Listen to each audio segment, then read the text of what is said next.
We got a big purge going on right now at the State Department. 1,800 people losing their jobs. And breaking tonight, a letter obtained by Fox News shows plans to overhaul the State Department and reduce staff by laying off employees. That whole plan is moving forward now.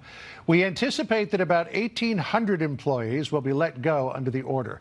The memo says once notifications have taken place, the department will enter the final stage of its reorganization and focus its attention on delivering results-driven diplomacy.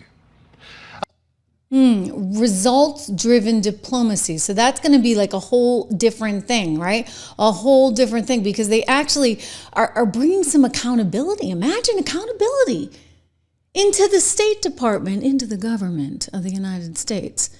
You know, they've never really had accountability because it's the government. It's big and bloated, and they don't have to operate like a company would, right? Not like shareholders are keeping them accountable. We have voters that are supposed to keep them accountable, but for whatever reason, you've had a State Department that has just ballooned insanely out of size over the last however many years. And so now you've got lots of changes coming. This is a restructuring that they have been putting in place, they have been working on. And of course, everybody was worked up about it. You had lawsuit after lawsuit. I think Letitia had a lawsuit in there.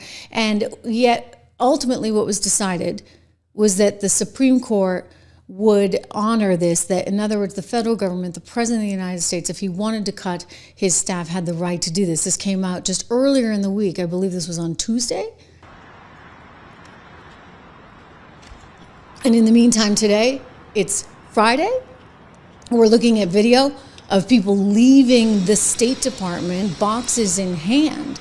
So clearly this administration is not wasting any time. They said they wanted to restructure government in a way that would be more streamlined. You don't need the kind of duplication that you have in, say, 700 domestic offices. Interestingly, they're not getting rid of anyone overseas. It's the domestic people at the State Department. You're going to say, like, what are you doing with 700 offices here domestically? I mean, you're supposed to be representing us all over the world, right?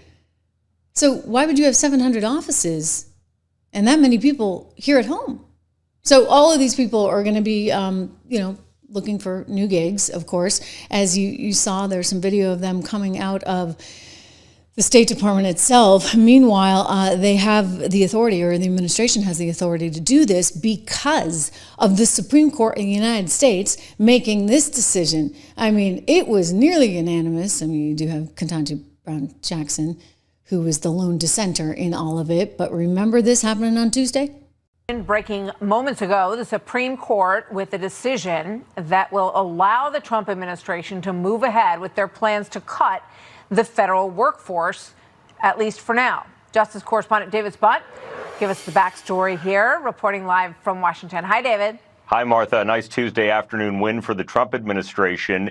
And it's funny because the justices normally are on their summer recess right now. Doesn't mean they don't work behind the scenes, but these justices have been busy because of these executive orders and the way they've made their way through the legal process. But this right now is a order from the Supreme Court essentially saying that a San Francisco judge who put a stop to the Trump administration from cutting several federal agencies, they're saying that the Trump administration, in fact, right now can continue forward as the case plays out on its merits. So essentially back in May, several different agencies sued. They said that the Trump administration wanted to make cuts at the Departments of Agriculture, Commerce, Defense, Energy, Health and Human Services, Homeland Security, HUD, Justice, Labor, State Treasury, and Transportation, pretty much all of them. Now the Supreme Court is giving the Trump administration victory some almost 6 months into the president's second term here, saying that they can go forward with these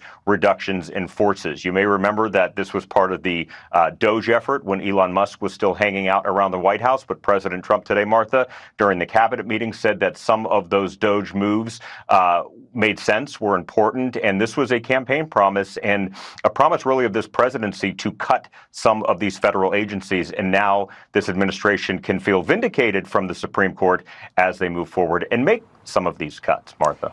Yeah.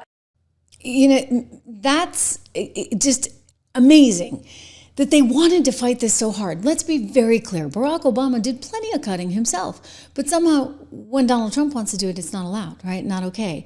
You're going to fight that one. Well, the Supreme Court making the decision, yeah, he had the authority to do it, and now they're following through. So you heard the reporter there mentioning from Fox that you're going to see things at Health and Human Services, you're going to see the Agriculture Department, you're going to see the Treasury Department all experience these cuts. Marco Rubio, they're ahead of the curve, taking this opportunity to really start to make some reductions, massive reductions there at the State Department. 1,800 people, it's a lot. It's about 15% of their workforce. Again, those are happening domestically. There's also an idea, let me just float this out there, going sort of around, that they want to kind of remake it in terms of not just making it more efficient from a structural perspective, but also less woke.